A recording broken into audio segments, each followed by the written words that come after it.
নমস্কার আদাব বন্ধুরা, সবাইকে ছোট্ট একটা ভিডিও নিয়ে আজকে আবার চলে আসলাম, একটা কামিজ সেলাইয়ের ভিডিও। এই যে দেখতে পাচ্ছ, এটা কামিজের গলা পয়েন্ট করে নিয়েছি আমি। এই পয়েন্ট মতো গলাটা বসিয়ে দেব। তো সাধারণত আমি টপ সাইড থেকে গলাটা বসাই উল্টো করে। তো আজকে উল্টো সাইড থেকে টপ করে গলাটা বসিয়ে নিচ্ছি, কারণ এটা পাইপিং করা হবে। তো ওই সাইড থেকে বসানো যাবে না, এটা এই পাশ থেকেই বসিয়ে একদম চিকন করে সেলাইটা কিনারে কিনারে দিতে হবে, দিয়ে তারপরে এটাকে কেটে তারপরে এটাকে পাইপিং করতে হবে। তো দেখতে থাকো বন্ধুরা, আমি এই যে পাইপিং করব এখন। পাইপিংটা সাদা কাপড় দিয়ে করব। আর জামাটার মধ্যে সাদা বাটিকের কামিজ, এটার মধ্যে সাদা প্রিন্ট আছে, বাটিকটা সাদা, এই জন্য সাদা পাইপিং করেছি। বেশ সুন্দর হয়েছে দেখতে ড্রেসটা।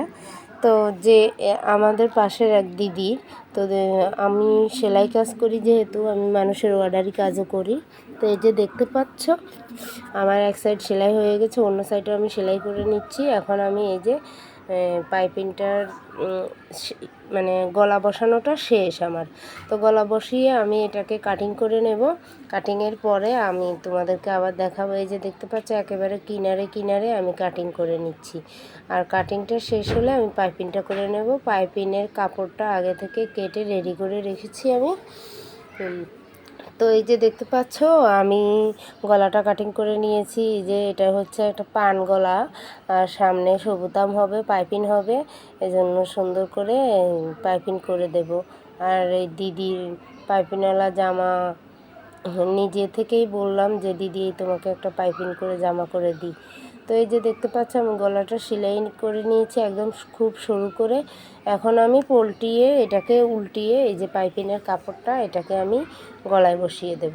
আর এই যে জয়েন্টগুলোকে একটু ফাঁকা করে মধ্যখানে নখ দিয়ে একটু দাগ দিয়ে দিলে সুন্দর ফিনিশিংটা ভালো হয়। এই যে দেখতে পাচ্ছ, আমি পাইপিংটা ডাবল করে নিয়েছি। এই যে ডাবল করে এখন একদম সরু করে আবার সেলাই করে নেব, একদম কিনার থেকে সেলাই করে নিতে হবে। আর এইভাবে পাইপিংটা করলে খুবই সুন্দর হয়, চিকন হয়, খুবই ভালো লাগে দেখতে। আর আমি নিজেও এইভাবে খুব পরি, খুব সুন্দর করে ভালো লাগে। অনেকেই এই অর্ডারগুলো ইদানিং বেশি আসছে, কারণ এখন সামনে দুর্গাপুজো। আর ইদানিং বেশিরভাগ মানুষই কামিজের মধ্যে পাইপিং করে। পাইপিং ছাড়া একটা জামাও হয় না। এখন পাইপিং করতে করতে একেবারে হাত ব্যথা হয়ে যায়, ভালো লাগে না পাইপিং করতে গেলে। কিন্তু সময়টা অনেক লাগে পাইপিংয়ে, বুঝতে পেরেছো, অনেক সময় লাগে। তো একটু ধৈর্য সহকারে পাইপিং ড্রেসটা করা লাগে। তো এই যে আমি এক পাশ সেলাই করে নিয়েছি, এখন অন্য পাশে আমি চলে আসব।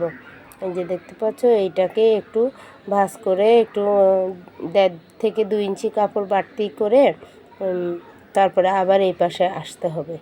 তো এই কাপড়টা আগেও কেটে নিলে ভালো হয়। তো আমি যেহেতু অভিজ্ঞ, এই জন্য আমি আর কাটলাম না, এটাকে বল্টিয়ে বাইরের দিকে 1.5-2 ইঞ্চি পরিমাণে রেখে তারপর আমি আবার এই পাশটা ঘুরিয়ে করে নিচ্ছি। তো এই যে দেখতে পাচ্ছ বন্ধুরা, আমার পাইপিংয়ের জয়েন্টটা হয়ে গেছে। এখন আমি মেন যে পাইপিংটা সেটা করতেছি।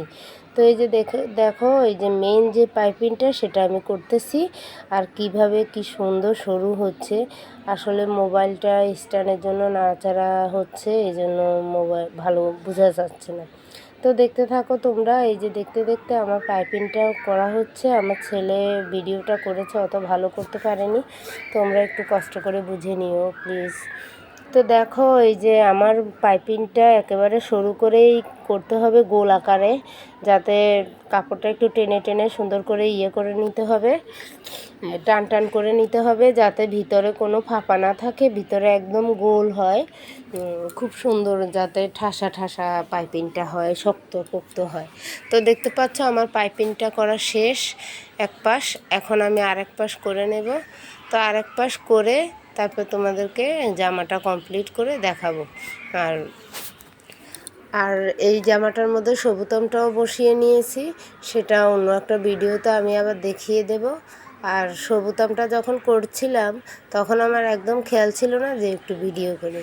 আর বুঝো তো একা হাতে না সব কিছু পেরে ওঠা সম্ভব হয় না। আসলে ভিডিও করতে হয়, ভিডিও একা হাতে করলে আমি হাতের কাজ কীভাবে করব। তখন ছেলেও ঘরে ছিল না যে একটু বলবো, ও তো স্কুলে গেছিলো।